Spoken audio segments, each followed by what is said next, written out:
So okay mga paps, gusto pala, ngayong araw pala, pag-uusapan natin kung paano yung pinaka-accurate way sa pag-check ng state of charge ng battery natin. Okay? So simulan na natin to mga paps. Sa mga paps, bakit ko gagawin itong video na to? Ito kasi, sa pag-check ng battery, syempre gumagamit tayo ng tester. Gamit tayong tester, tapos set natin sa voltmeter, tapos i-check natin yung voltage niya. Ang good na battery, ang voltage yan ay 12.3 to 12.8, yung tanggal sa kotse. So, consider yun yung good na battery. Ngayon, syempre, pag bumaba doon, although nagka-crank pa naman siya, gumagana pa naman siya pag nasa 11 or 11.5 to 12, may pagkakataon na gumagana siya. Pero pag bumaba yun sa mga 11, naging 10, yun, mga paps, ano na yun? Alobat na yun. Mahihirapan na or hindi na magka-crank, mag-start ang sasakyan. May pagkakataon kasi na 12 volts yung makukuha mo pero hindi mo alam kung naka-charge ba siya talaga. So, ito yung pag-uusapan natin ngayon mga paps.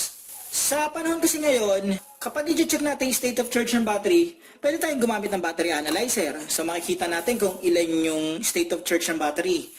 Pero kasi, ang good practice talaga sa pag-check ng state of charge, yung karga ng battery, ay ito. Yan. Yung battery hydrometer. Okay? So, itong battery hydrometer, old school to mga paps. So, bukod sa pag-test ng voltage, ito yung accurate na pag-check kung goods or kailangan kargahan yung battery natin. Okay? Sa mga battery shop, may gumagamit pa rin ito mga paps. Yan. So, ito siya. Ito yung battery hydrometer.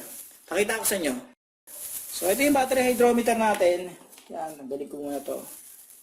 O nga pala mga paps, mag-gloves kayo pag hahawakan nyo to or gagawin nyo to. Kasi yung battery solution, makati yan, makati sa kamay. So kung gagawin nyo to, mag-gloves kayo. So ito siya mga paps, pakita ka. So ito yung nasa loob ng battery hydrometer. So kung makikita nyo, kasi sa battery analyzer, makikita natin, SOC, state of charge, ito kung ilang percent. So ito yung mano-mano. Yung mga battery hydrometer ngayon, meron yung label, yan. So, yan siya, good, fair, at saka recharge. So, ganito gumagana yan mga paps. So, paano ba ito gamitin mga paps? Ito kasi, ang battery hydrometer, sinusukat nito yung gravity ng electrolytes sa battery solution na nakalagay sa loob ng battery natin. So, pag naglagay tayo ng battery solution dyan, hindi umikot tayo ng battery solution, lulutang to. Itong lulutang tong pinaka gauge na to. Tapos, makikita nyo kung saan nakatapat yung pinakalinya ng tubig niya, yun yung nag-i-indicate kung ano ba yung battery, kung good ba to, fair ba to, or recharge to. Meron mga may mga numbers yan, pero kasi sa kinagandahan ngayon, hindi na tayo magbabase sa numbers. May numbers naman, pwede rin naman gusto nyo, pero nakalagay na rin dito kung kailangan nyo i-recharge, kung fair ba yung battery, or good ba yung battery. Okay? So, papakita ko muna sa inyo ito mga paps. So, meron akong dalawang battery dito. Ito yung luma at saka ito yung bago ko. So, gagawin natin, check muna natin to. So, positive, saka negative. So, ito siya. So, yan, 8.35 yung nakukuha ko rito sa luma. Test natin. Battery test, out of vehicle, regular, CCA. 380 na lang sa set ko. Yan. So, ang nakalagay dito, replace battery kasi sobrang baba na ng voltage niya, yan, 8.35. CCA niya, yan, 74. Pero hindi yan tayo mag-focus. Dito tayo. So, ang nakalagay dyan, yung SOC, 0%. Ayan. 0% yung SOC. So, ibig sabihin yan, diskargado itong battery na to. Siyempre, hindi nagagamit kasi luma yan. Okay? So, ang gagawin ko, i-check ko yung kabila naman. So, sa kabila naman, ang makikita natin, 12.45 yung bagong battery. So, battery test natin. Tingnan natin So, nakalagay dito, 12.45 yan. Good battery. Good battery siya. Tapos noon, mataas ang CCA niya. Tignan niyo yung state of charge niya. State of charge niya is 81%. So, kitang-kita natin na kahit paano, kargado to. Hindi man 100%, may karga to, 81%. Okay? So, ganito mga paps, yan. Tinanggal ko na yung mga takip sa bawat butas niyan, 6 na butas yan, 6 na butas din dito. Ngayon, titingnan natin kung anong sinasabi ng battery hydrometer. Okay? So, test natin muna dito. Yan. Ganito lang yan. TPC linya lang yan para makahigop kayo ng battery solution.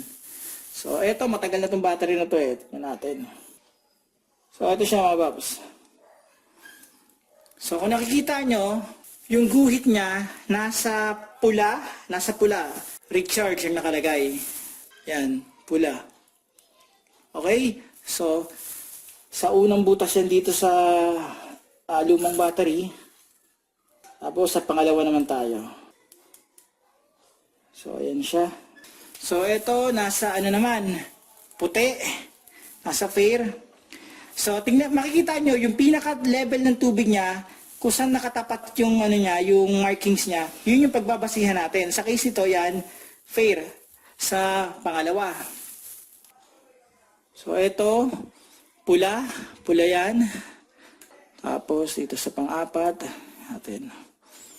So, pula din, pang-lima.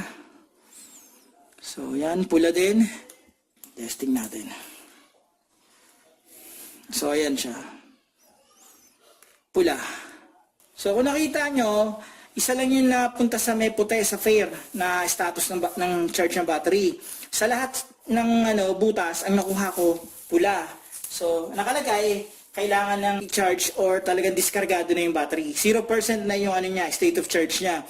Ngayon, dito naman tayo sa kabila. Ito, good to. Ito yung ginagamit ko eh. So, tingnan natin siya. So, ganun din. Kuha tayo dyan. Hop. Yan.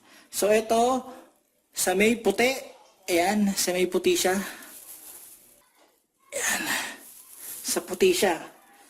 1250. Ito sa level ng 1250. Tapos, dito tayo sa kabila.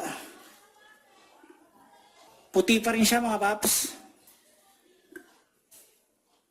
Okay, so ito, puti pa rin. Fair pa rin na nakukuha ko. 1225. Okay, so dito tayo sa pang-apat. Okay, sa puti pa rin siya mga paps. Yan, oh. Oops. Nasa 1250. Yan, nasa fair pa rin siya mga paps. Fair yung status niya. So ito nasa 1225. So nasa fair status pa rin siya. Nasa puti siya mga paps. Ang nakuha ko dito sa kabila, isa lang yung pumasok sa fair status, lahat recharge na, lahat pula na. Dito, nasa puti. So ito, nasa fair status siya, okay pa rin yun mga paps. Bakit? Kasi itong battery na to, siguro 3 days ko nang hindi pinapaandar. Kapag pinaandar ko yan, or chinarge ko yung battery, gamit yung charger, ang mangyayari dyan, pag sukat ko ng battery solution, yung level ng battery solution, aabot na yun sa good. Ganyan yan mga paps. Pero meron lang akong konting i-share sa inyo.